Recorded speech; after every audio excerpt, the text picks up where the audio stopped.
boa tarde. eh, a todos e a todas. Eh, Hoje estamos aqui, eu penso que ainda estão a chegar participantes. Uma grande saudação e, enfim, em nome também aqui da FEMPROF, nós estamos aqui presentes.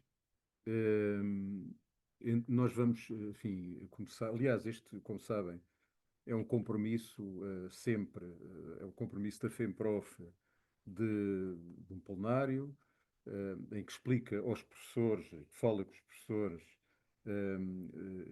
após as reuniões com o Ministério da Educação, nomeadamente as reuniões de negociação, e portanto esta é uma delas. Depois eu vou fazer aqui só uma breve apresentação, depois vou passar ao Francisco Gonçalves, que vai também fazer com um PowerPoint a apresentação do protocolo que nos foi apresentado, e enfim, com as nossas propostas. E depois, evidentemente, que abriremos também um tempo para as intervenções e, como costume, as intervenções implica que quem quiser fazer intervenção tem que levantar aí a mão e depois nós, por ordem de chegada, digamos assim, vamos dando entrada e permitindo intervenção e a intervenção que também, enfim, gostava enfim, de chamar aqui a atenção e de vos dizer que é importante que sejam intervenções, enfim, no sentido geral e ligadas enfim, com o que estamos aqui a falar hoje e as questões pessoais, que são sempre importantes, mas dizer aqui que os sindicatos da FEMPROV estão sempre disponíveis e abertos para que coloquem essas questões nos nossos serviços de apoio e, portanto, deixava também aqui esta nota. Como sabem, esta, esta primeira reunião, digamos assim, do processo negocial para a revisão do Estatuto da Carreira Docente foi ontem, no dia 6 de novembro. Já falamos especificamente da reunião, mas dizer que a reunião acontece num contexto complexo, num orçamento de Estado que para a educação, e não só, mas falando especificamente para a educação, nada comporta. Aliás, como nós dissemos na altura, o Orçamento de Estado, a proposta foi recentemente aprovada, uma proposta irrealista que tem, por exemplo, entre o executado em 2025 para a educação e o orçamentado em 2026, um crescimento de apenas, de apenas 0,9% e não aqueles números irrealistas que o Sr. Ministro da Educação disse.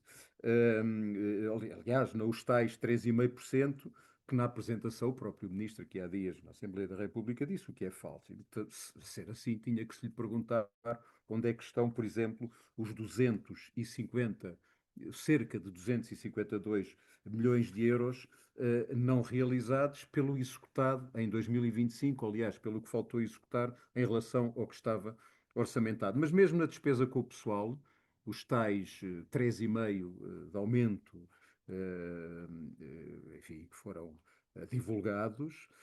Se considerarmos os aumentos salariais propostos para a administração pública, os tais insuficientes 2,15%, e, como diz o Sr. Ministro, o investimento na recuperação do tempo de serviço, sem o compromisso assumido, na contratação de professores, que são compromissos assumidos, o que é um facto é que nada fica para a valorização da carreira. E estou a dizer isto porquê? Estamos a dizer isto porque é neste contexto de desinvestimento contínuo e assumido na escola pública, evidentemente na valorização da carreira dos professores, que se vai iniciar esta revisão do Estatuto, no momento em que, enfim, todos sabemos, e as notícias o dizem, quase diariamente, temos milhares de alunos, ainda temos milhares de alunos, e vão piorar, e portanto são números que se vão agravando de dia para dia, de semana para semana, e mesmo em comparação com o ano anterior e com anos anteriores, a quem falta pelo menos um professor, aliás, números que não são mais, enfim, não estão mais agravados, evidentemente, devido à sobrecarga provocada por uma pressão também muito feita nas escolas para a aceitação de horas extraordinárias, mas depois também um conjunto de, enfim, de criatividades, digamos assim, por exemplo, no primeiro ciclo, mas não só, mas dar aqui dois ou três exemplos, onde técnicos especializados que não têm habilitação para, são convocados, digamos assim, para dar aulas, professores do ensino especial, nomeadamente os que têm a formação para o primeiro ciclo, que são também alocados para dar aulas, e evidentemente, quando isto acontece, as crianças desses professores, as crianças que têm as necessidades educativas, ficam completamente desprotegidas. Docentes a escrever mais que um sumário, portanto, há exemplos de docentes que escrevem o sumário dele, o sumário do professor que está em falta e, por exemplo, o sumário do português de língua não materna, ainda ontem demos esse exemplo no Ministério da Educação, e isto está a acontecer, porque senão os números seriam muito piores. O Sr. Ministro diz que o que conta são os sumários, mas esta é a realidade. E é neste contexto, repito, que vamos começar a revisão do Estatuto da Carreira Docente, onde não foi apresentada ainda, contexto onde não foi apresentada ainda nenhuma medida estrutural para resolver nenhum destes problemas que eu acabei de enunciar. Evidentemente, multiplicam-se os discursos da valorização, da importância dos professores. Aliás, um discurso muito repetido nesta última reunião, mas evidentemente percebemos que depois que nas ações, nos atos, a estratégia não passa por aí. O Francisco Gonçalves, daqui a bocado, já fala disso, ou já a seguir.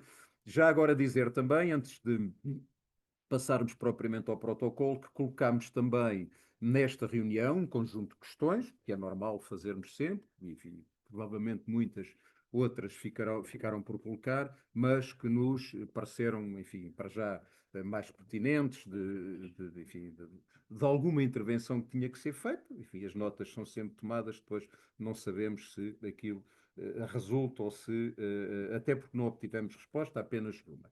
E as questões colocadas, já agora, começava por esta questão dos docentes do ensino especial, evidentemente que aqui, e o que dissemos foi que o conhecimento da lei, nós temos que ter sempre conhecimento da lei, mas estava aqui a falar de uma coisa para a qual nós alertamos há muito tempo, que é as instituições de ensino superior que aceitam, por exemplo, colegas que não têm os tais 5 anos de serviço.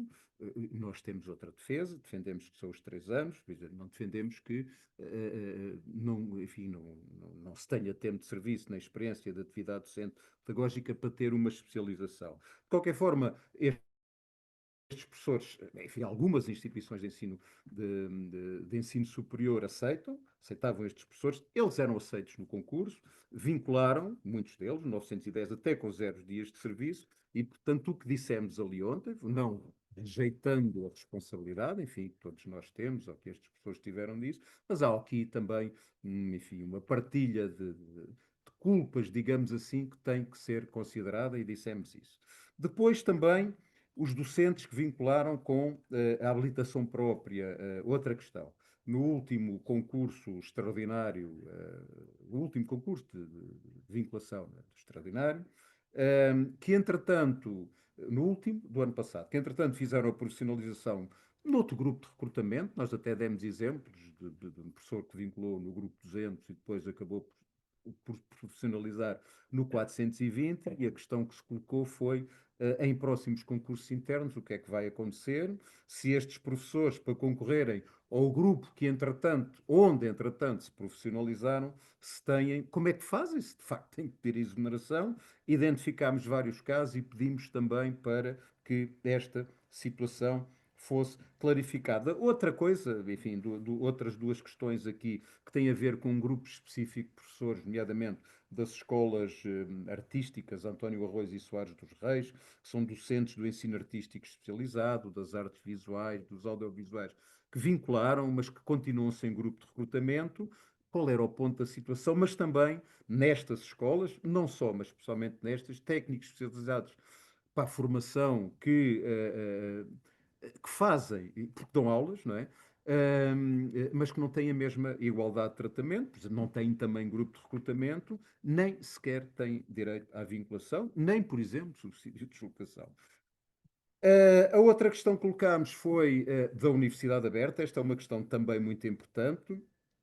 Recordo que há um conjunto de acordos, enfim, de protocolos com instituições de ensino superior, nomeadamente com a Aberta, mas esta, com a Aberta, o que tinha sido proposto era que era ela que ia fazer a profissionalização, abrir a profissionalização aos professores, aos docentes que vincularam no concurso, no último concurso, extraordinário. Dizer que de facto abriram 300 vagas e nós estamos a falar de cerca de 800, mais de 800 professores que vincularam neste último concurso. Qual é a situação deles? Vão concorrer para as 300 vagas, sabendo também de antemão que há um conjunto também de grupos de recrutamento onde nem sequer abriram vagas. Evidentemente, a resposta do ministro a isto foi muito vaga, vamos aguardar, mas de qualquer forma ficou feito, ficou dada esta nota e vamos acompanhar o processo.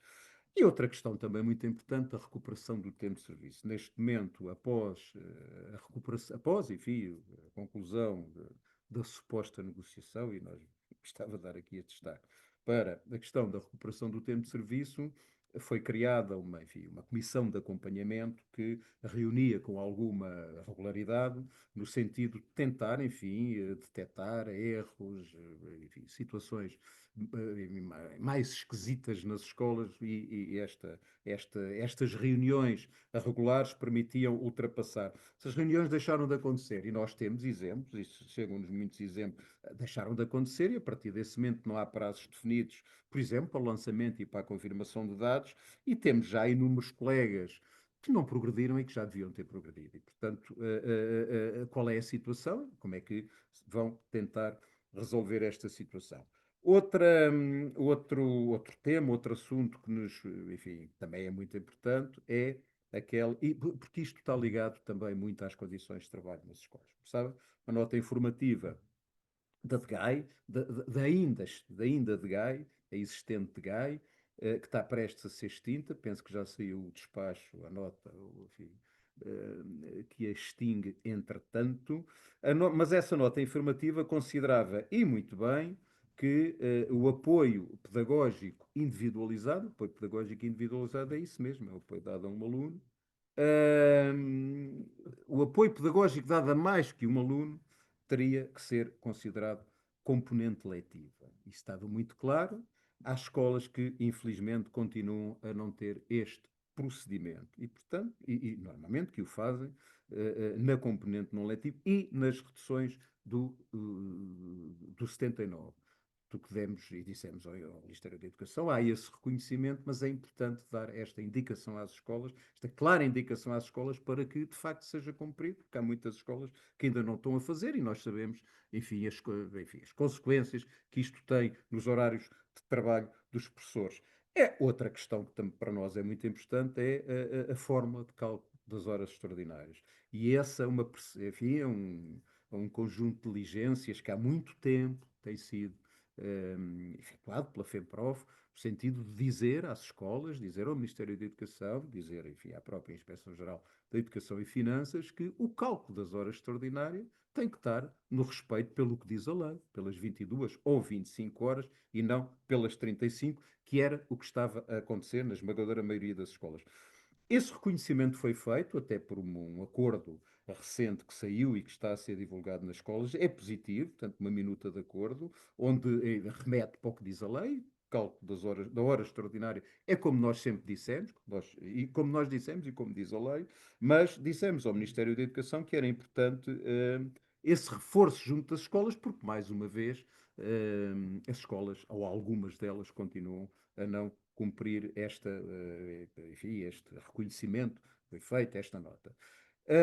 Uma última questão, enfim, colocamos, e que tem a ver também com esta falta de professores e as soluções criativas que entram no campo do já vale tudo, e mais uma vez recordo que talvez no primeiro ciclo, mas não só, mas destaco aqui o primeiro ciclo, estas soluções de grande criatividade assumem maior proporção, que é, por exemplo, e repito, a contratação de técnicos especializados, os alunos que são distribuídos por atividades paralelas e por outras salas, repito também os professores da educação especial que são alocados para o acompanhamento de turmas, enfim, tudo questões, os professores que escrevem mais que um sumário, já tinha dito isto, São tudo questões que foram ontem colocadas, para as quais não tivemos resposta, mas que nós, enfim, vamos acompanhar, enviamos ofícios, não vamos deixar estas e outras questões cair isto por terra.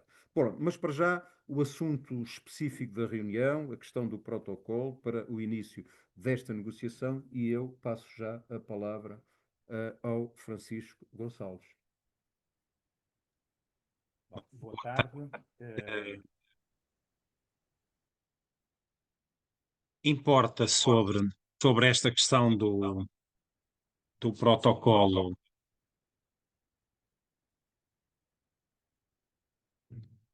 Só aqui resolver um problema técnico. Bom, sobre o protocolo negocial, importa ter em conta desde logo o que é que ele é.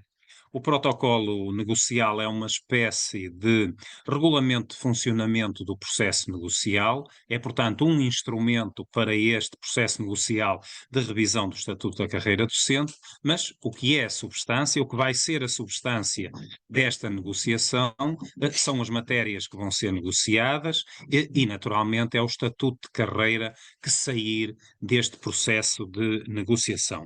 No entanto, o protocolo negocial tem importância, por exemplo, no que diz respeito ao prazo, ao período de tempo que vai durar, mas também relativamente ao ordenamento das várias matérias que vão ser tratadas e a prioridade que é dada a umas em detrimento das outras. Mas já lá vamos relativamente a essas questões. Importa também dizer que a proposta que foi ontem apresentada, em princípio, será fechada a 19 de novembro. Portanto, teremos a 19 de novembro uma nova reunião com o Ministério da Educação e será nesse momento que, em princípio, o protocolo de negociação ficará então fechado. No dia 5 de dezembro, teremos já a primeira reunião, elas serão normalmente mensais, podendo, contudo, ocorrer outras em função das necessidades que forem acontecendo, e depois teremos outra a 14 de janeiro. Portanto, estas duas reuniões, que já estão agendadas, a de dezembro e a de janeiro, serão já para tratar as primeiras matérias do Estatuto da Carreira Docente propriamente dito. Portanto, eu vou procurar então agora partilhar o documento que nos foi apresentado, já com as questões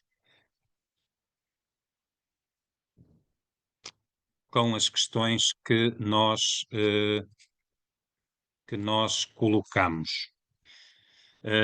Portanto, a verde, temos então aquelas que foram os aspectos, ainda não está, a informação que só um instante.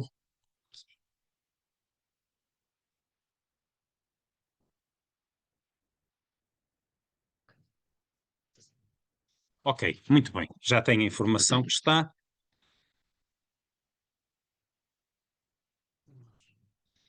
Então, estava a dizer que a verde está, em fundo verde, estão assinaladas os aspectos que nós colocamos e então, portanto, passava a apresentar o documento propriamente dito. Como referi há pouco, estamos a falar, no fundo, do regulamento de funcionamento do processo negocial. A proposta que nos foi apresentada, portanto, foi apresentada na perspectiva já da reunião de ontem. Naturalmente, a introdução que aí fazemos é que não será o dia de ontem o encerramento desta parte, que diz respeito ao processo, ao protocolo negocial, mas será a próxima reunião que está agendada, como referi, para o dia 19 do mês de novembro. Naturalmente, foram aí acrescentadas as partes, partindo do princípio, que é sempre o princípio que nós partimos, que teremos condições para assinar este protocolo, assim o Ministério da Educação aceite aquelas que são as nossas contrapropostas. E depois, então, entramos no protocolo propriamente dito. E neste artigo, no primeiro, que, no fundo, apresenta aquele que é o objeto de negociação, estava referido ou está referido apenas a data de início. Ora, nós entendemos que não deve ser apenas a data de início, deve ser a calendarização, ou seja, o início e o fim deste processo, porque não é indiferente termos apenas assinalado o momento em que começa, mas é fundamental, que sendo este processo tão importante para a valorização da carreira e para fazer frente ao problema da falta de professores, que esteja identificado já também o período em que terminará o concurso. Depois, o ponto seguinte tem então ordenadas as matérias que o Ministério pretende, portanto, tratar. Por esta ordem que aí aparece. O perfil geral do docente, os direitos, os deveres e as garantias, de algum modo está aqui a ser recapitulados, ou estão a ser recapitulados com uma ou outra alteração, os vários capítulos que compõem o Estatuto da Carreira Docente, o recrutamento e a admissão, a formação e desenvolvimento profissional, a organização do tempo de trabalho, as condições de trabalho e, para o fim, é deixada a revisão da carreira docente e do estatuto remuneratório.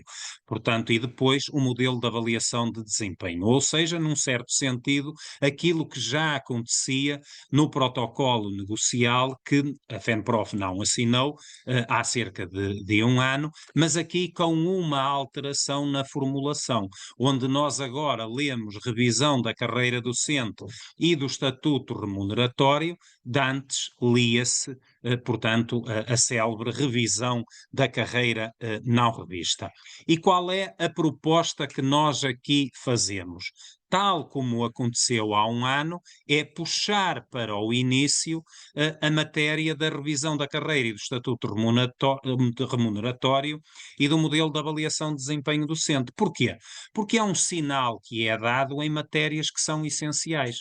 Só a revisão da carreira é que pode permitir, por exemplo, eliminar as vagas de acesso ao quinto e ao sétimo escalão. Só a revisão da carreira docente é que permite recuperar na íntegra o tempo de serviço e resolver os problemas de todas as ultrapassagens que existem no sistema. Só o estatuto remuneratório é que permite uma valorização dos vários índices, o tempo de duração da carreira, enfim, todas as matérias que estão relacionadas com a carreira que temos e também encontrar uma forma de compensar os professores que não recuperaram na íntegra ou não recuperaram mesmo tempo nenhum do tempo de serviço que estão, portanto, que está atualmente a ser recuperado. E o modelo de avaliação de desempenho também, porque de algum modo ele está ligado à carreira docente e é fundamental, no nosso entender, e como as nossas propostas apontam, para que tenha um caráter formativo e de cooperação e não um caráter competitivo, como hoje acontece e que leva ao mal-estar que todos nós sabemos que o modelo de avaliação de desempenho levanta nas nossas escolas. Portanto, a nossa proposta vai no sentido de colocar estas duas matérias no início, mas também de acrescentar aquelas que, portanto, não constam deste ordenamento de matérias, ou seja, a aposentação, colocando-a logo como a primeira das matérias a acrescentar, não é necessariamente assim a ordem que está no atual Estatuto da Carreira Docente, mas para nós o que é fundamental aqui é dar prioridade a determinadas matérias em detrimento de outras, porque justificam-se, no nosso entender, no atual momento. Acrescentar também as questões relacionadas com o regime disciplinar, designadamente no caso da aposentação, voltando atrás, porque continua a ser fundamental que, tendo em conta a natureza da profissão docente, exista um regime especial de aposentação. E no que diz respeito ao regime disciplinar, por exemplo, de uma vez por todas, acabar com a obrigação dos professores terem que, por exemplo, ser instrutores de processos de colegas ou de pessoal não docente, enfim, como acontece hoje em muitos casos. E também introduzir um outro tema que tem a ver com a mobilidade, com as formas de mobilidade que também importa ter em conta, como a nossa proposta refere, designadamente, por exemplo, relativamente ao modelo de mobilidade por doença, que continua longe ainda de ser um modelo adequado, uma vez que continua a ser um concurso e nós entendemos que não deve ser um concurso, deve ser um instrumento que permite satisfazer uma necessidade de quem tem uma doença devidamente comprovada ou tem a seu cargo familiares nessa situação. Depois, fazemos aí também esse acrescento, relativamente ao ponto 2 deste artigo. Depois temos uma ou outra situação que são aspectos, digamos, meramente formais, e depois, no artigo 5º, colocamos uma questão que para nós é essencial, que é a data previsível de conclusão deste processo. Para nós é fundamental que este processo negocial decorra ao longo deste ano letivo, que é para, no início do próximo ano letivo, 26-27, possa entrar em vigor.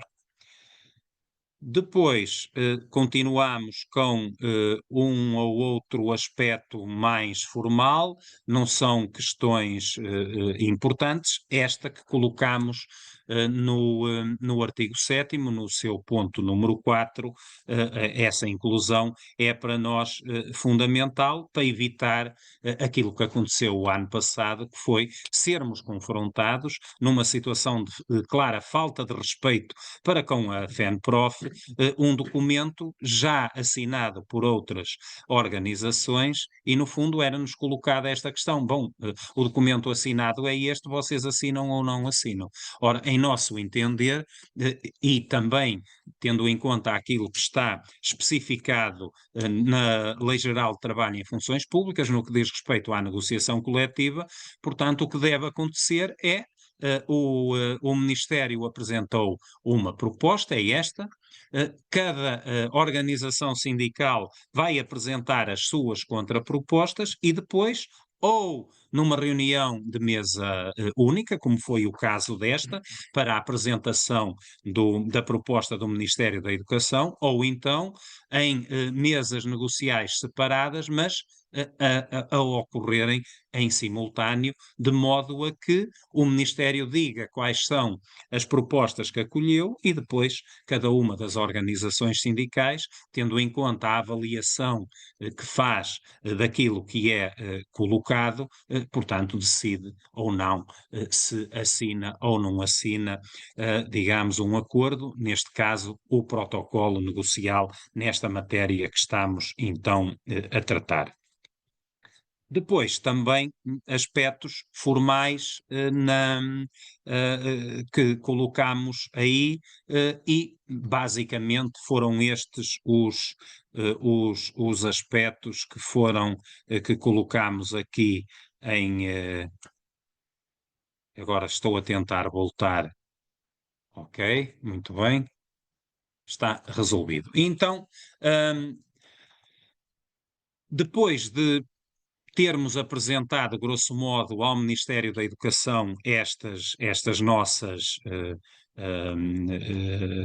preocupações relativamente às questões dos prazos e da ordenação das matérias, o Ministro admitiu que o processo de revisão do Estatuto da Carreira Docente decorrerá em 2026 e entrará em vigor em 2027.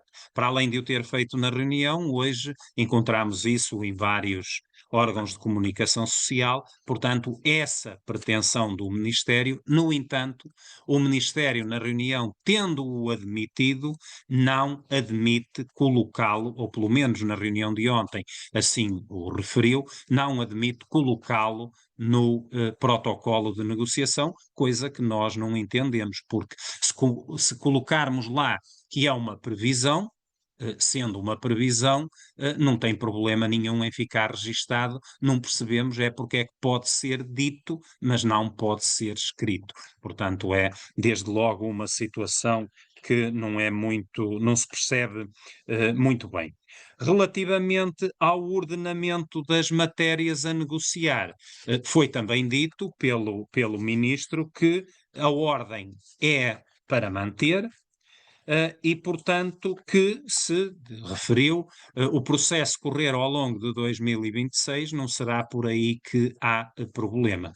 No entanto, nós sabemos, até de experiências anteriores, que as coisas podem não ser bem assim e, portanto, para nós continua a ser uma questão importante ordenar as matérias, colocando a revisão da carreira e os índices remuneratórios e a avaliação do desempenho à cabeça, e juntar depois também as matérias da aposentação, do regime disciplinar e portanto, agora estou-me a esquecer da outra, que é a mobilidade portanto, na matéria. Da reunião, e este era o aspecto que sublinhava, a ideia que fica é que, para o Ministério da Educação, porque depois isso também, tendo sido dito na reunião, também depois foi admitido à comunicação social e vemos isso hoje reproduzido também em vários órgãos de comunicação social, é a possibilidade das matérias serem acordadas à medida que vão sendo tratadas e podem entrar em vigor. E isto encaixa naquilo que, de algum modo, o ministro ontem deixou a entender relativamente a isso, mas principalmente naquelas matérias que parecem ser as prioritárias para o Ministério da Educação e que são o recrutamento e a admissão e a formação e desenvolvimento profissional, ou seja, o regime de concursos e as habilitações para a docência. Portanto, ao fazer essas matérias, colocá-las no início como as primeiras a serem tratadas, ou das primeiras a serem tratadas, o Ministério, no fundo, está a procurar, e ao dizer que podem separadamente ir entrando em vigor à medida que são tratadas, no fundo o que está a dizer é que o ano letivo 2026-2027 vai arrancar já com um modelo de concursos eventualmente alterado e com as habilitações para a docência também alteradas. O que nos deixa bastante inquietos por força de um conjunto de circunstâncias que têm a ver com a revisão do Estatuto da Carreira Docente, mas também têm a ver com outras matérias, como seja, por exemplo, a chamada reforma do Estado e a reorganização do Ministério da Educação e as competências, nomeadamente na área da gestão de pessoal, que passam para a Agência de Gestão do Sistema Educativo e para as próprias comissões de coordenação e desenvolvimento regional, por um lado, e por outro, a vertigem que pode existir no que diz respeito às habilitações para a docência e ao seu aligeiramento. Aliás, a dada altura, os exemplos que eram colocados em cima da mesa eram relativos ao nome de determinados cursos em algumas instituições do ensino superior, mas nós sabemos que o que determina a existência da habilitação própria para uma determinada matéria é o número de créditos e não propriamente o nome do curso. Ora, ficou um pouco no ar a ideia que a perspectiva poderia ser a de mexer nesta matéria e eventualmente até com a tentação de aligeirar nos requisitos exigidos, no sentido de procurar por aí responder ao problema da falta de professores. Resumindo, O protocolo negocial, como referi no início, portanto, é um instrumento, contudo, a FENPROF, em função daquelas que forem as propostas acolhidas pelo Ministério da Educação, assinará ou não o protocolo negocial que vier a ser colocado. Continuamos a dizer que, mais do que este instrumento protocolo negocial, o essencial desta negociação são as matérias e o sentido das alterações que vão ser introduzidos nesta matéria. Portanto, era isto que nós aqui colocávamos à consideração para, naturalmente, quem pretender agora dar a sua opinião, no sentido de também irmos construindo opinião naquilo que diz respeito ao protocolo negocial, a esta questão das datas, ao ordenamento das matérias, digamos, no sentido de podermos estar, obviamente, respaldados pela posição dos professores, quando, no dia 19 de novembro, perante aquelas que forem as alterações que o Ministério da Educação apresente, possamos tomar a melhor decisão no sentido de garantir a melhor defesa dos interesses dos professores. Portanto, colegas, era isso que deixávamos aqui à vossa consideração, agora para um período de debate sobre esta matéria que, como disse, é um mero instrumento que vai regular o funcionamento deste processo negocial, que queremos que seja digamos, que tenha tempo suficiente para poder ser debatido, mas que não se arraste ad eterno, porque há necessidade, de facto, de resolver o problema da falta de professores e para isso garantir que conseguimos manter os que estão na profissão, recuperar aqueles que abandonaram e tornar esta profissão mais atrativa para os mais jovens. E disse.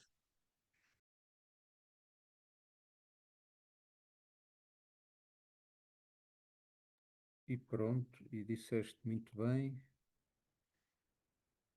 E disseste muito bem, e agora o que se propõe é que os colegas queiram fazer a intervenção, se vão inscrevendo, como já aqui foi dado nota, as intervenções era importante que fossem sobre o tema que está, as intervenções sobre o tema que está aqui a ser debatido, a questão do protocolo negocial, o início da negociação com o Ministério da Educação, e, portanto, aguardamos inscrições.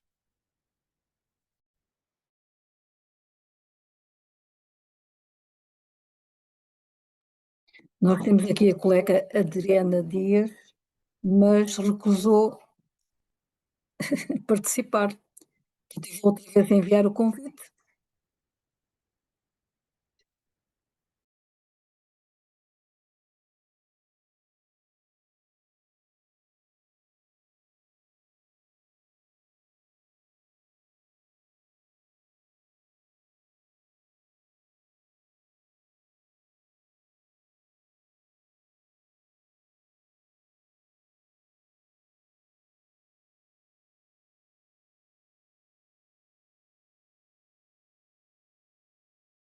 O Ricardo Blue. Olá a todos, Ricardo, tens boa que tarde. ligar a câmara, enfim, Já está a ligar. mas Uma pronto. questão de E o net. som já agora? O som está ligado também, acho eu. Não te Estão-me a estamos a ouvir? ouvir. Estão-me a ouvir? Estão a ouvir? Continuamos, Ricardo, não te conseguimos ouvir. Estão. Ah, agora estou. O problema afinal era Agora meu. sim. Ok. Sim. Só que uma questão aqui. E agora? Ok. Pronto. Então, primeiro que tudo, boa tarde a todos os colegas e boa tarde, portanto, aos secretários-gerais da FENPROF, ao Zé Costa e ao Francisco Gonçalves, que de facto desempenharam, penso que, um excelente papel nesta reunião, pelo aquilo que foi aqui demonstrado aqui perante todos os colegas.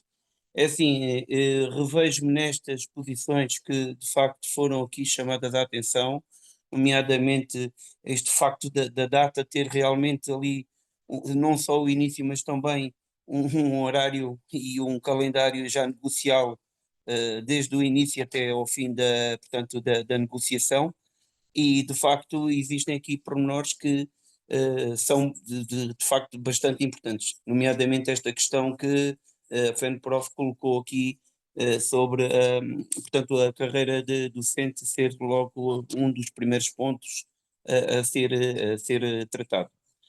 Porque sem uma valorização de facto da carreira, dificilmente se chega a algum ponto de manobra. Pronto, queria também aqui referenciar que também me preocupa, não sei se é esta a matéria, e se poderemos aqui também colocar alguma situação no sentido de, antes de este revisão da carreira docente, também ficar alguma coisa escrita para a recuperação integral do tempo de serviço dos professores, uma vez que sem esta situação as ultrapassagens são mais que muitas e continuam a ser mais que muitas, e tem que ficar de facto aqui clarificada também de alguma forma esta situação. E é uma das reivindicações que tenho tido sempre em cima da mesa a FENPROF, e penso que irá também ter em atenção essa situação nas negociações, embora isto seja apenas um protocolo inicial, mas também à cabeça deveríamos ter de facto este tipo de cuidado. De resto, penso que obrigado pela vossa colaboração e a vossa disponibilidade a uma sexta-feira de um final de tarde, de estarmos aqui reunidos para podermos saber alguma coisa que se tenha passado, nomeadamente ontem na reunião. Obrigado e espero que continue de facto a fazer estes plenários de esclarecimento aos docentes para podermos estar informados. Obrigado. Ora é essa, Ricardo. Obrigado nós também pela tua intervenção. Já agora, um apelo aos colegas para que preencham o registro de presenças. Para nós também é importante e está aí a passar, penso até com alguma, enfim, com alguma frequência. A seguir, há aqui uma colega que se inscreveu, mas está a recusar.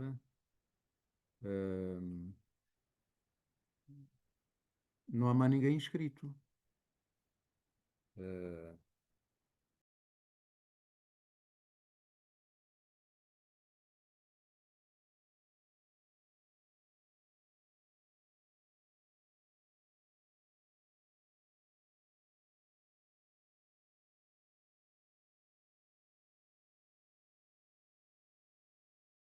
Nós temos aqui algumas questões também colocadas no QIA, mas que estão a ser respondidas. E agora temos a Isabel Braga. Isabel, força. Boa tarde a todos. Olhem, eu vim a este webinar sobretudo porque estou muito preocupada com as questões de alteração à lei laboral que está a ser preparada, e também gostava de saber em relação ao Estatuto dos Diretores o que é que está aí na calha. Não sei o que é que vocês nos podem dizer mais, mas estou mesmo preocupada com isto e estou a ver toda a gente, pelo menos na escola onde eu estou, a dormir na forma. Parece que as pessoas estão satisfeitas com as migalhas que lhes deram e não estão a ver o que vem aí. Obrigada. Obrigado, Isabel. Nós já vamos tentar responder, enfim, ao que nos têm colocado. Mais inscrições. Queres responder já? Hã? Então vá, o Francisco responde. Bom, fazendo aqui uma compilação das duas intervenções e das questões que vi no QIA, sendo que o Zé Manuel Costa já está a responder, mas sublinhando alguns aspectos.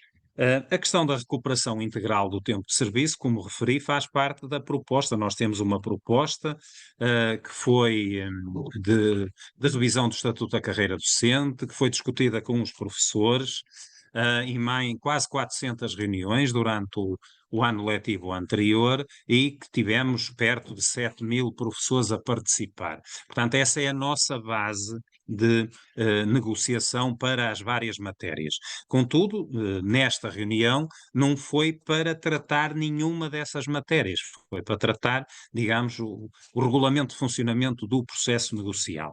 Mas dessas matérias, que de algum modo os colegas colocaram aqui, dizer o seguinte, que relativamente à recuperação integral do tempo de serviço, nós consideramos que, no fundo, esta recuperação do tempo de serviço que estamos a ter agora é uma espécie de um segundo momento. Tivemos um primeiro lá atrás, em 18, 19, que tivemos aquela primeira recuperação, e este é um segundo momento, mas não resolve o problema.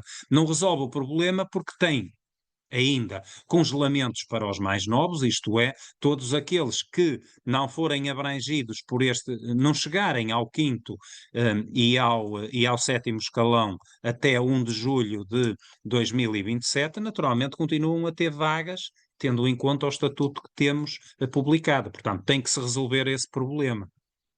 Temos depois que resolver o problema das várias ultrapassagens que ocorreram.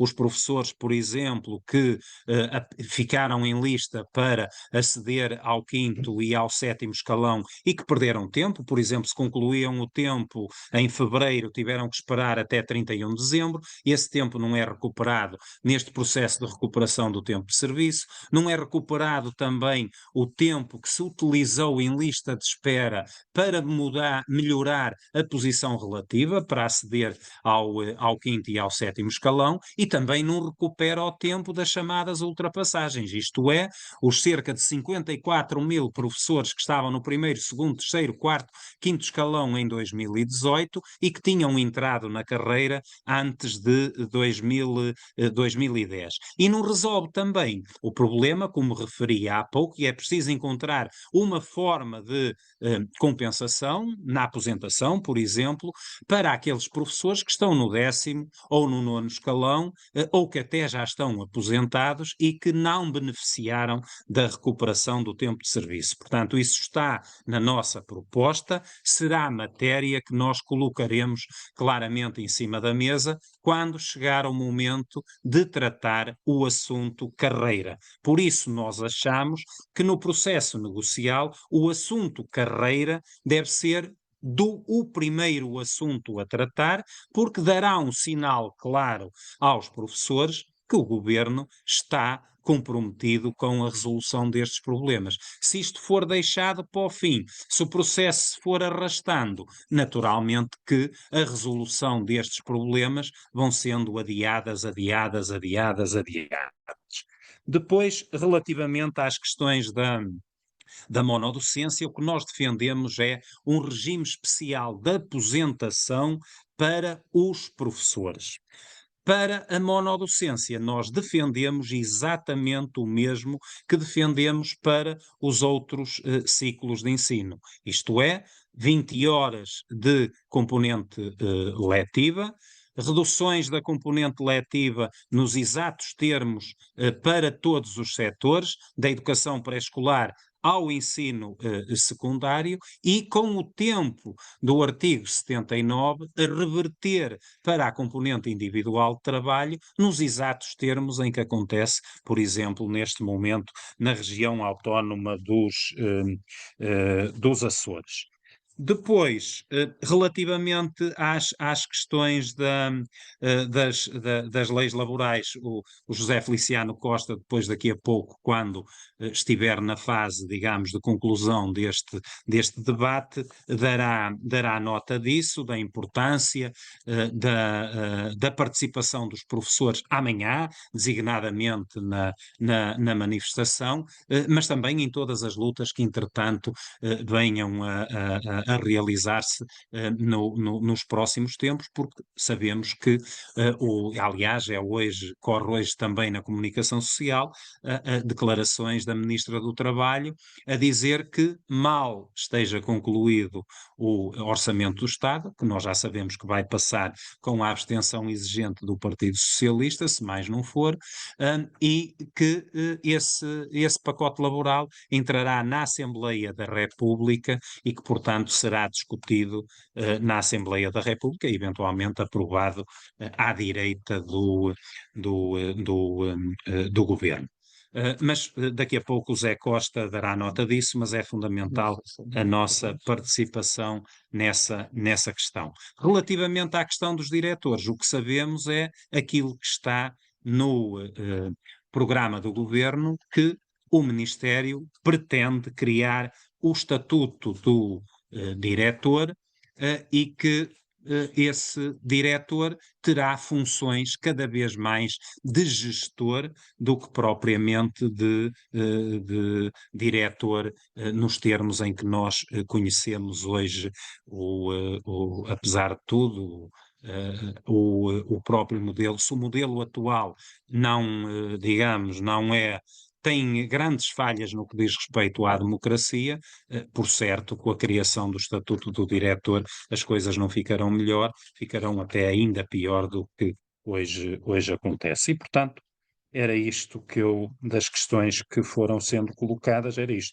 Não esquecemos a questão da recuperação integral do tempo de serviço, da compensação dos mais velhos, nem da igualdade de regime no que diz respeito à componente letiva e à redução dos professores, desde os educadores de infância até aos professores do ensino secundário. Igualdade para todos.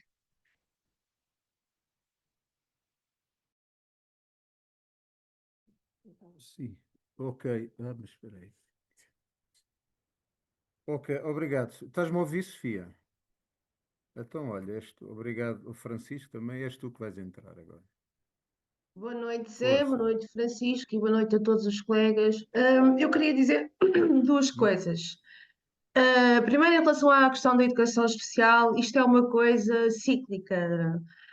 Ficam uns tempos a falar no assunto, depois não se fala no assunto, mas quer dizer, esta questão já tem barbas, já tem anos, e a portaria 212 é muito clara, mas pronto, isto ciclicamente vai, volta, enfim. E está tudo dito e não tenho mais nada a dizer sobre o assunto, porque quem me conhece sabe muito bem a posição que eu tenho há muitos anos sobre esta matéria. Segunda questão, eu não estou assim tão de acordo com a opinião da Isabel Braga. Eu não acho que os professores todos sejam contentes com a recuperação integral do tempo de serviço. As pessoas têm consciência, nem todas têm, mas as pessoas têm consciência de uma forma geral, só que nós estamos cansados. As pessoas estão exaustas, e, sobretudo, quem é monodocente. Eu sou professora de educação especial no primeiro ciclo, portanto, temos um calendário completamente desajustado. As pessoas estão extenuadas, e o que eu acho que é preciso fazer, e eu disse isso no outro dia, é qualquer coisa do tipo curtinho, sabias que, porque as pessoas não estão de facto a ter consciência em relação ao que vem aí. Mas coisas curtinhas, ok? E também nas redes sociais tem que ser coisas muito curtinhas, do tipo sabias que vai acontecer isto, sabias que. Porque isso entra nos ouvidos e entra pelos olhos das pessoas, coisas curtinhas. As pessoas não têm cabeça neste momento para estar a ler grandes coisas, porque estão muito cansadas, mas querem saber. Só que muitas vezes o cansaço já é tão grande que já não têm disposição para estar a ler. Ok? Tem que ser coisas curtinhas, porque aí as pessoas, muitas vezes, quando estão cansadas, mas depois estão despertas para a situação, mesmo cansadas, vão lutar. Neste preciso momento é preciso despertar as consciências, porque de facto as pessoas não estão. Em relação ao pacote laboral, de facto não estão. O cansaço é muito grande, como vocês sabem, mas de facto as consciências têm que ser despertadas em relação a esse assunto. Coisinhas curtas, coisinhas curtas. Ok? Obrigada. Obrigado, Sofia. Está mais alguém? Não. Bom, não estando mais ninguém inscrito, eu penso que também podemos ir caminhando para o final, não é? Já agora estava aqui a ver aqui no chat uma colega que diz aqui: gostaria de saber se está contemplado no novo SCD a questão da redução da componente letiva para quem tem mais de 55 anos. O novo SCD não existe, mas existe a nossa proposta, onde está contemplada essas e outras questões para a redução do tempo de serviço, que até vem um bocadinho mais atrás, aos 50, mas esse seria o novo SCD que nós gostaríamos de ter. Mas para já, e o que é importante, e foi dito aqui também, já pelo Francisco, os 45, peço desculpa. O que foi dito aqui é que há um compromisso de nós trazermos aqui sempre, após as reuniões de negociação com o Ministério da Educação, esta informação que trazemos das reuniões, e portanto fica para a vossa informação também, e para o envolvimento, e o envolvimento é nisso mesmo. Os professores têm que acompanhar esta negociação, porque vai ser uma negociação complicada, nós já vamos falar, porque isto vai ter que ser cruzado com um conjunto de coisas que estão em cima da mesa, que são fortes ataques aos nossos direitos, aos direitos dos trabalhadores, e eu estou aqui a falar da própria legislação laboral, ainda há bocado a Isabel Braga referiu isso, mas depois um conjunto de outras coisas que estão em cima da mesa e que nos levaram até, por exemplo, à greve de 24 de outubro, a greve da administração pública. É isto que está em cima da mesa, é tudo isto que tem aqui que ser cruzado, e isso implica muita atenção da nossa parte e todo o acompanhamento que tem que ser feito. A FEMPROF está e tem que estar naquele processo de negociação com os professores por trás, informados e prontos a agir. E o Ministério da Educação e este Ministro e este Governo têm que sentir também isso. E, portanto, isto, o facto de estarmos informados, o facto de termos esta capacidade de intervenção, todos temos que perceber isso, inclusive o Ministério da Educação, porque vai ser preciso. Vai ser uma negociação muito complicada, nós já vamos falar, vocês sabem, até porque fizemos plenários por todo o país, a informação corre nas redes, nas nossas páginas, na informação que vamos dando, enfim, nos plenários. O que está aqui em cima da mesa é um conjunto de coisas que, enfim, alguém de nós até disse que podemos ter aqui, infelizmente, uma tempestade perfeita prestes a acontecer, se não atuarmos e se não agirmos. Eu estou ali a ver o Carlos Vasconcelos e passo-lhe já a palavra. Ok, estão a ouvir? Já ativei o áudio, não sei se me estou a ouvir. Eu estou, acho que estamos Ok, todos. ótimo. Bem, primeiro, este processo de dar a informação logo a seguir às reuniões é o bom caminho e tem que ser continuado. Segunda questão, é evidente que o Ministério estará a tentar, aliás já foi dito, o Ministério estará a tentar começar pela questão do ingresso na carreira por causa da questão das habilitações e para alterar as regras do próximo concurso, nesse aspecto. Agora, mesmo que isso vá para a frente, não consigamos evitar isso, é evidente que a seguir terá que ser a questão da estrutura da carreira e das restantes condições referentes à carreira. E a questão da estrutura é extremamente importante para não corrermos. É provável que o Ministério venha com uma nova estrutura de carreira e nós não podemos correr o mesmo risco de que suceda a que sucedeu no tempo da Maria de Lourdes Rodrigues, em que com as transições entre os vários modelos de carreira as pessoas ficaram prejudicadas, as ultrapassagens começaram aí. E temos que tomar cuidado para que não haja novamente ultrapassagens. As pessoas terão que, se houver um novo modelo de carreira, terão que transitar exatamente para a posição correspondente ao tempo de serviço que têm. Essa é uma questão fundamental. Quanto à questão da malta não estar muito atenta, estar um bocado adormecida, houve um ligeiro, perdeu um bocado o impacto com a questão da recuperação de tempo de serviço. É evidente que as pessoas aí ficaram um pouco mais satisfeitas. É óbvio, andámos a lutar por isso há anos e conseguimos isso, depois dessa luta. Agora, elas não estão absolutamente inconscientes, não estão de modo algum inconscientes em relação à situação. E de facto, aí eu concordo com a Sofia, é que nós temos que, com a Sofia Barcelos, temos que avançar com coisas muito curtas, Já há um documento da FENPROF sobre isso também, curto, em relação ao Código Laboral. Nós temos que começar a avançar com isso e, sobretudo, nas escolas, quando os dirigentes forem lá, focarem esse aspecto, porque das duas escolas em que eu vou, eu noto que as pessoas de facto sabem ou tomam consciência rapidamente da importância da revisão do Código Laboral e das repercussões que ele poderá ter sobre a nossa estrutura de carreira, nomeadamente se o Código Laboral sendo aprovado rapidamente, o que houver lá de negativo na revisão do Estatuto poderá ter reflexos. Nós sabemos perfeitamente que eles têm tendência para uniformizar a legislação do público e do privado, e a uniformização normalmente faz-se por baixo e não por cima. Portanto, esses aspectos são os fundamentais.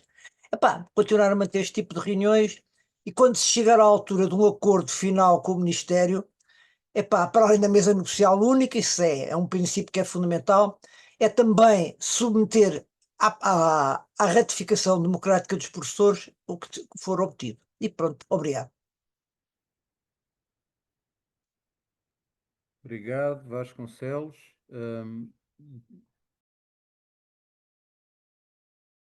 Não havendo mais ninguém inscrito, não sei, Francisco, queres? Não é?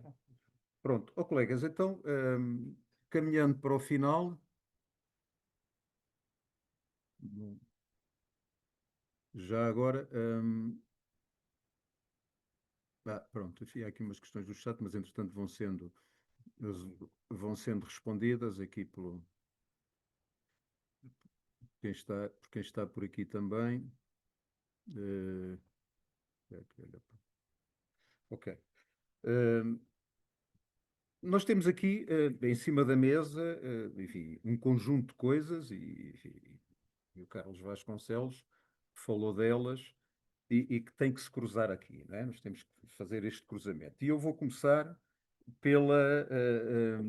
Aliás, já agora dizer que essa questão do adormecimento, o ministro está convencido que é assim e do encantamento que ele tem. Ele ainda ontem, na reunião, referiu que vai às escolas e que os professores, só faltou dizer que levavam-no ao colo e davam-lhe muitos beijinhos, e portanto ele repete isso, e até à exaustão, que é muito bem recebido nas escolas, sei, novamente.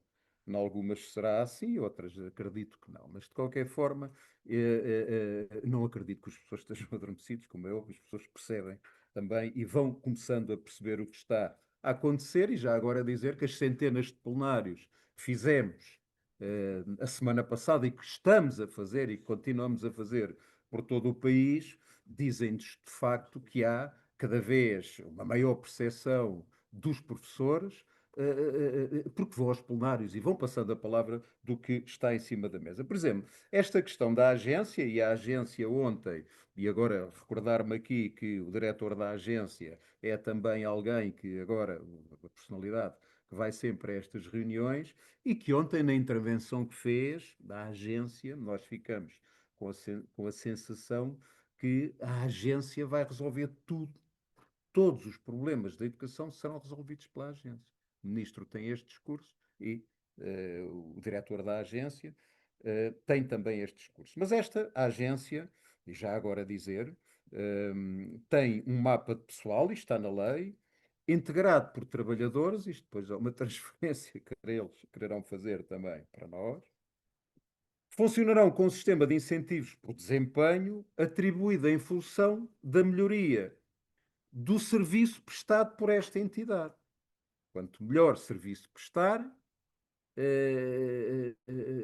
portanto, melhor serão, aliás, os prémios de desempenho serão atribuídos. Mas atenção, que esta agência tem aqui um conjunto de competências preocupantes. Por exemplo, a gestão de todos os órgãos, serviços e organismos do Ministério da Educação, Ciência e Inovação, que inclui, por exemplo, a gestão do pessoal docente e técnico das escolas, a aquisição de bens e serviços à organização e funcionamento das escolas, a validação das ofertas educativas, a constituição de turmas, os contratos de patrocínio, os contratos de cooperação no âmbito da rede de oferta de cursos profissionais, etc, etc. Mas depois Já agora, o etc, etc, posso continuar. Cursos profissionais e de cursos de educação e formação em entidades privadas. Mas depois há outras competências que vão passar para as CCDRs. O que dá aqui um reforço muito grande ao processo de municipalização, leia-se ao processo de ingerência das autarquias diretamente na vida das escolas. E que vão passar a ter claramente decisão no que acontece dentro das escolas, nomeadamente na rede das escolas, na execução e na monitorização das políticas educativas de âmbito regional, que é o que cada CCDR controla. Da rede educativa e da oferta educativa, nomeadamente no ensino profissional, mas não só, da gestão e acompanhamento da requalificação e da modernização, também da conservação da rede escolar e depois, por acréscimo, imaginam que quem tem todas estas competências tem também as competências para a contratação de professores, para estes cursos, para esta formação, para a definição do mapa de pessoal em cada uma das escolas, porque depois deixa de haver o vínculo à escola. Ao mapa de pessoal, como vocês sabem, acontece em muitas estruturas da administração pública. E o que é o mapa de pessoal? É o que diz naquele momento e durante aquele ano o que é necessário naquela estrutura, naquele organismo. Não é o vínculo que define o número de trabalhadores que aquela unidade tem. É o mapa de pessoal que define em cada momento quantos trabalhadores são precisos. E se forem precisos 50 naquele ano, são 50 que são precisos. E os outros 60 ou 70 que supostamente teriam o vínculo, não precisam, não fazem, enfim, lá falta nenhuma, terão que ir para outro lado. Isto são competências da agência, é isto que está em cima da mesa. E isto tem que ser cruzado também com, por exemplo, as metas que o governo tem para a revisão das carreiras. E há um acordo até na função pública, assinado, que diz uma coisa muito simples. As carreiras gerais agora estamos aqui a falar da revisão das carreiras, não revistas. E isso implica que na administração pública uma reforma profunda em todas as carreiras que nos passam a nós, por exemplo, se isto for implementado, e nós temos exemplos que aconteceu com carreiras, antigas carreiras de corpos especiais que deixaram de ser, para uma tabela remuneratória única que tem um conjunto significativo de índices que quem entrar lá, evidentemente, nós até tivemos aqui há tempos uma colega dos enfermeiros que explicou o processo. Aconteceu com os enfermeiros. Tinham uma estrutura de carreira semelhante à nossa, com as progressões, com os índices, etc. E, no processo de revisão de carreiras, desapareceu, passaram para a TRU, para a tabela remuneratória única, que tem índices muito próprios e que, num primeiro momento, o professor, se for passar por lá, o trabalhador, é colocado num índice semelhante ao vencimento que tinha. O problema é que depois, para passar dali, não é 4 anos depois, como é na nossa carreira. Enfim, nem sempre é assim, não é? São 8 anos depois. São os tais 8 pontos exigidos para a mudança. Mas mais, a TRU tem variações que se aplicam diferentemente em cada serviço, em cada unidade. E ela deu vários exemplos. Colegas com o mesmo tempo de serviço, mas porque trabalham em unidades hospitalares diferentes, ganham salários diferentes. E mesmo dentro da mesma unidade, se tiverem serviços diferentes, também pode acontecer isso. Isto é a tabela remuneratória única e, portanto, é uma das peças fundamentais, provavelmente está no horizonte desta revisão do Estatuto e, por isso, também temos que estar aqui muito atentos.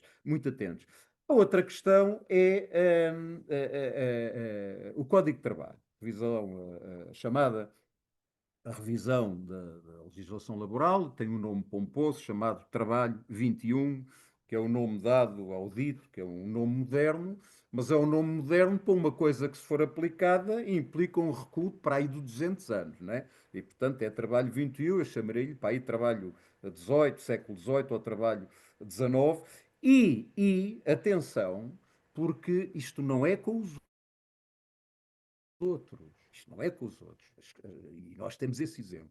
O que acontece no Código de Trabalho, chamada legislação laboral, rapidamente chega à Lei Geral de Trabalho em Funções Públicas, que é o nosso Código de Trabalho, Código de Trabalho dos Trabalhadores da Administração Pública. E o que está em cima da mesa é uma alteração muito complicada, que transforma os vínculos precários, enfim, para toda a vida, eternamente, depois mexe também na contratação coletiva, nos horários de trabalho, nas retribuições, etc. Eu vou-vos dar exemplos aqui, por exemplo, o desregular os horários de trabalho. O desregular os horários de trabalho.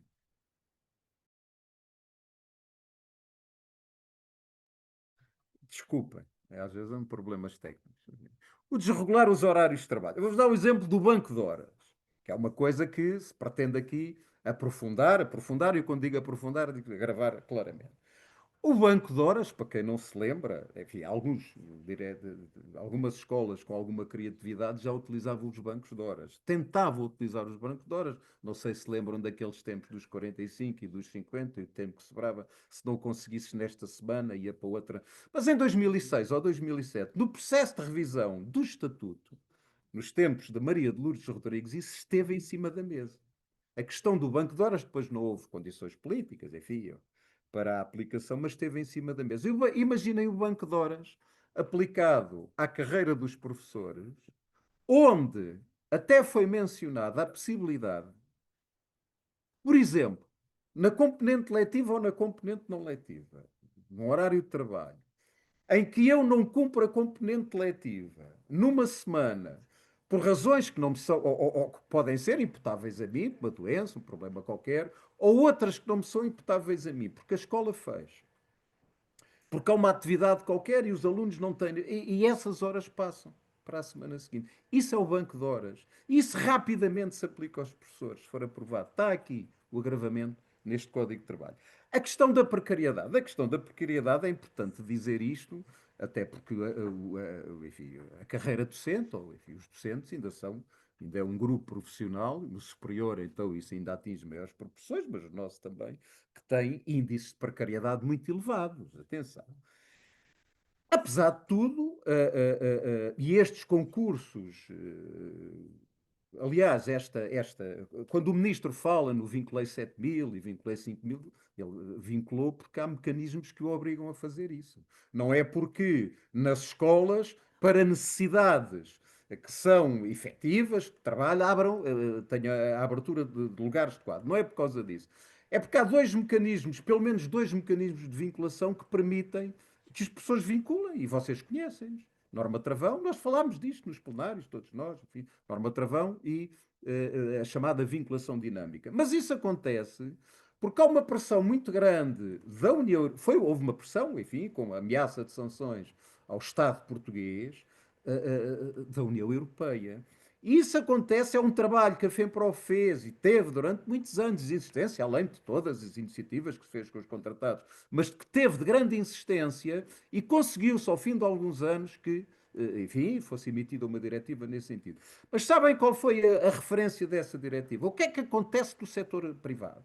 O setor privado, ao fim de X anos, o trabalhador tem que vincular obrigatoriamente, passam 3, 4 anos de contrato de trabalho, e essa tem que ser a referência. E se isso acontece no setor privado, tem que acontecer na administração pública e tem que acontecer nos professores, que era onde não acontecia. Mas o que está aqui a ser proposto nesse Código de Trabalho é dinamitar isso. É que essa obrigatoriedade de uma entidade patronal vincular um trabalhador deixe de ser assim por qualquer motivo. Qualquer motivo serve para justificar que isso não é preciso, não implica a vinculação. E justifica-se. Sabem o que é que isto quer dizer? Aliás, o secretário-geral da CGTP até utilizou esse termo, enfim, e utiliza em várias iniciativas. Isto quer dizer que um trabalhador pode entrar no mercado de trabalho, um jovem que entra no mercado de trabalho e em toda a sua vida ativa se aposenta sem alguma vez na vida ter tido um vínculo efetivo a uma empresa. Agora imaginem o que é o horizonte de alguém que pode passar uma vida inteira a trabalhar sem ter uma única vez um vínculo, portanto, em termos de progressão na carreira, de estabilidade, etc, etc, etc. E, portanto, isso aplica-se, se passar, aplica-se ao setor privado e rapidamente se aplica aqui. Eu dou este exemplo da referência que serviu para os tais mecanismos da norma travão e da vinculação dinâmica, que foi isso, que foi o Código de Trabalho do setor privado. Foi a referência à União Europeia. Opa, depois, enfim, nós estamos a falar aqui de 100 alterações e aí, de facto, o Governo diz que consegue fazer essas 100 alterações em muito pouco tempo, mas, mas na revisão do Estatuto da Carreira Docente é que parece que não tem tempo para o fazer em tão pouco tempo assim, como nós entendemos e que deve ser no final do ano anterior. Opa, a questão dos ataques à legislação laboral, à lei da greve, tentando estrangular aqui as estruturas sindicais, criando aqui condições para dificultar, por exemplo, a entrada de um sindicato numa escola. De um sindicato numa escola. Se não tiver sindicalizados lá, não pode entrar. E mesmo se tiver, está com, enfim, sujeito, não é? À autorização do diretor. O placar sindical, a possibilidade de não poder ter um placar sindical numa escola por razões atendíveis, e as razões atendíveis são aquelas que o diretor entende. As reuniões nos locais de trabalho, que não podem ser nos locais de trabalho e têm que ser após o horário de trabalho. A questão da necessidade impertrível, que na educação nós sabemos que não existe, mas que a ser aplicado acabava praticamente com a possibilidade de qualquer um de nós poder fazer greve. Isto é o Código de Trabalho. Isto está em cima da mesa. E é importante nós percebermos o que é que se cruza aqui. Falámos aqui, eu e Francisco, e as respostas que são dadas. Isto está-se tudo a cruzar. Evidentemente que há um projeto político, há aqui uma matriz ideológica profunda que está claramente a ser aplicada. E nós temos que perceber que isso está em cima da mesa. E daí o apelo, e eu termino, enfim, caminhando para o fim, no sentido, opa, e o apelo é mesmo este, colegas. Amanhã a CGTP vai fazer uma iniciativa, que é a marcha, o dia 8 de novembro, e era importante a nossa presença. A nossa presença é importante, a presença de todos os trabalhadores, é importante a presença dos professores. Portanto, o setor privado sai de lá de cima das Amoreiras, não é? O público é que sai. Desculpa, o privado sai do Saldanha e o público sai de lá de cima das Amoreiras e, portanto, juntam-se cá embaixo do Marquês de Pombal. E era importante engrossarmos a marcha, era importante dar, porque este não é um problema dos outros, colegas. E encontram-se no Marquês de Pombal. Foi isso que eu disse, acho eu, mas pronto, se não disse, disse alguma coisa parecida, mas é isso. Encontram-se no Marquês de Pombal e depois tudo junto pela Avenida abaixo. E era importante dar esta presença aqui, passem a palavra, porque de facto é um sinal que tem que ser dado. E o sinal é este. Nós estamos muito preocupados com o que está em cima da mesa e estamos ativos para não deixar que aconteça.